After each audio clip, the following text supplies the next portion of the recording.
sort of, I can't remember, and I've lived in London my entire life, including the 80s, things have been as bad as they are now. I meet on a regular basis mums and dads who are skipping meals so their kids can eat. I'm meeting pensioners who have now delayed turning the heating on because they're worried, although it's cold inside their home, the cost of their bills coming and the anxiety going to bed worrying about the temperature, but also can you pay the bills, has been incredibly distressing for many people. I've also met over the last couple of weeks people with a decent salary really worried about their mortgage going up because they're up for renewal on their fixed term mortgage. Others are on a variable mortgage, petrified about what a 4, 5, 6% interest rate means for their mortgage payments. And so they are choosing between heating or eating, and they're making big sacrifices, and we're only in October. Temperature's going to get even worse in November, December, January and February. And I'm afraid the cavalry from the government hasn't arrived with a change of Prime Minister and a mini budget. What do you think about the concept of warm banks? Well, look, I've spoken to brilliant councils. We're encouraging people to do what they can this winter. I mean, it's bad enough we've got record numbers of food banks. It's bad enough we've got children having a meal and their parents skipping as a consequence of them. But this autumn and this winter, we're now speaking to councils about libraries being places that are kept open longer because they're warm, and families can go to community centres opening up in the evenings especially, so people can go along, families to keep warm.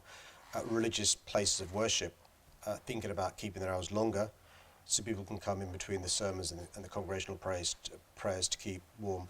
We are the 5th richest city in the world, the 6th richest country in the world, and we have food banks and warm banks at levels never seen before in our country.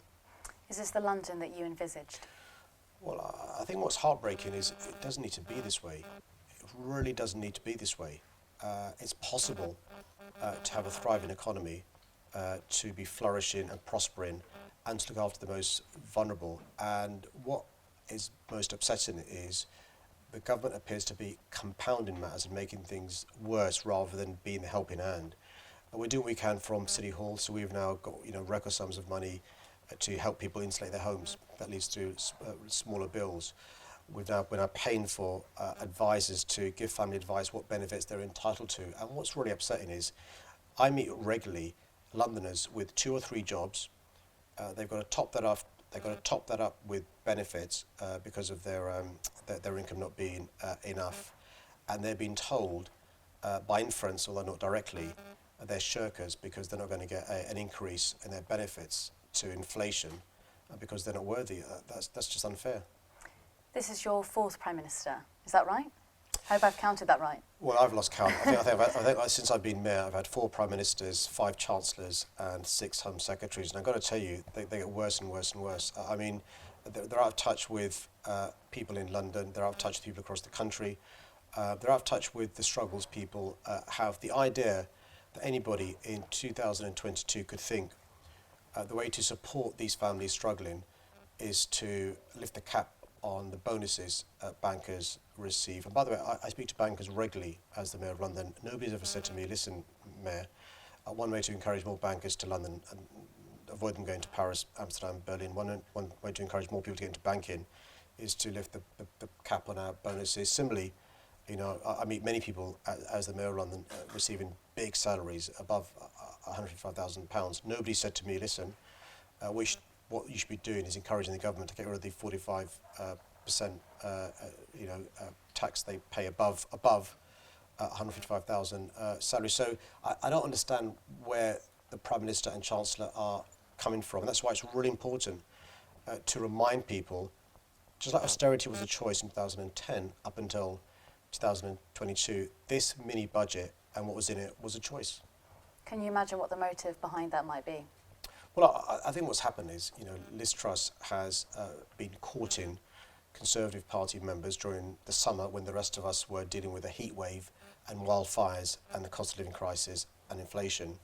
And the small coterie of people she's listened to, those that have donated towards her campaign, those that have supported her, may have been asking for these things. Now, the basic rule of politics is you may win a selection with a small number of members wanting you to go one way, but once you've won, you've got to be the prime minister and leader for everyone, and to not be afraid to pivot and move, and to be dexterous and to understand what people's needs are. And I'll tell you this: the idea that somebody from around Europe or around the world would run to our country because we've taken away the cap on bankers' bonuses, or because we've abolished the top rate of tax is ridiculous. Mm-hmm.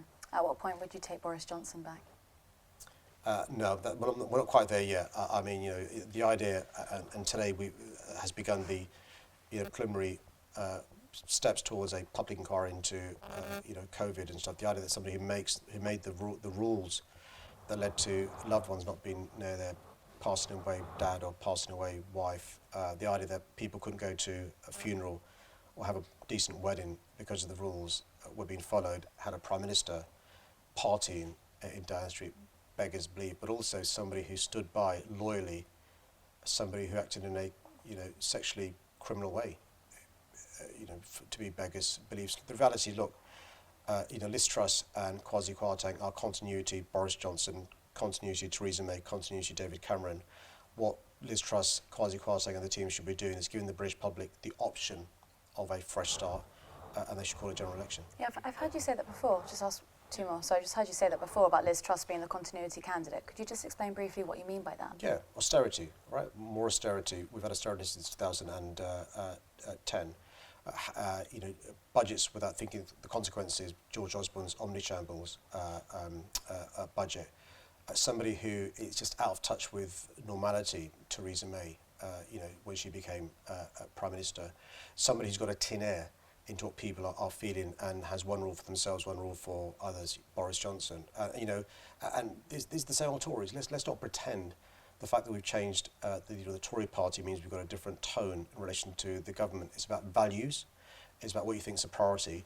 And, I think Liz Truss and Kwasi Kwarteng have shown their priorities are those who earn above £155,000. Their priorities are those bankers who have a bonus that, deserves them to have the cap lifted rather than hard-working families. And by the way, what's remarkable about the Conservative mini-budget is they claim to be a party of homeowners, and the damage they've done to people who are privileged enough to own their own property with a mortgage are going to see massive increases in their mortgage repayments, and it's those very same people who are just about managing. So if you and I were speaking 12 years ago, we'd be speaking about those who are out of work, who are really struggling, who may need a food bank, those who may have done really badly because of the worldwide banking crisis, needing a food bank.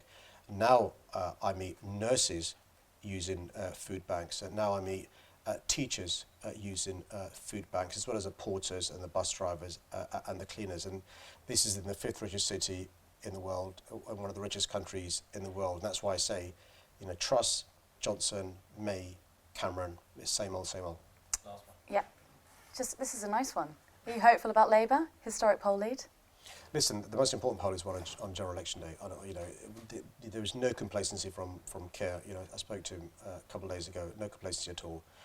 Polls come and go. The really important thing is, what Keir Starmer's done since he became leader are three really important things. One is, he has transformed our party after what we saw before, and we saw one of the consequences of that, which is the borough with the largest number of Jewish people voting Labour for the very first time this year. Barnet went Labour for the first time, transformed our party. Two, exposing the government, calling them out for some of the policies they've got, and you've seen Keir Starmer and Rachel Reeves calling out the government, holding them to account, which is the job of Her Majesty's official opposition. But three, setting out a positive vision, what we would do if we were in power. So you had Rachel Reeves and Keir Starmer setting out months ago they would freeze energy prices, and they set out how they would pay for that, and not by borrowing to be paid back by us and our children in years to come, but by taking some of the huge profits these energy companies have made, and a windfall from them, setting out how we do that.